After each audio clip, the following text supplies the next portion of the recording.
நீங்க வாசித்தீங்கன்னா தெரியும். அதுல எலியாங்கிற ஒரு நபரை குறிப்பிட்டிருப்பாங்க. அந்த எலியாங்கிறவரு யூதர்களுடைய தீர்க்கதரிசி கிடையாது. அவர் சமாரியர்களுடைய தீர்க்கதரிசி, அந்த இஸ்ரவேல்ங்கிற அந்த இடத்தினுடைய தீர்க்கதரிசி. அவர்கள் எப்படி இருந்தாங்கன்னா பியூரா யூதர்கள் கிடையாது.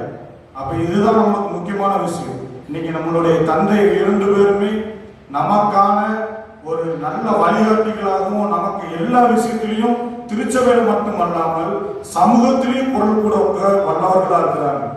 இதை நம்ம பயன்படுத்தி நமக்கான உரிமையை நீங்க வென்றெடுக்கணும்னா சட்டம் இருக்கு.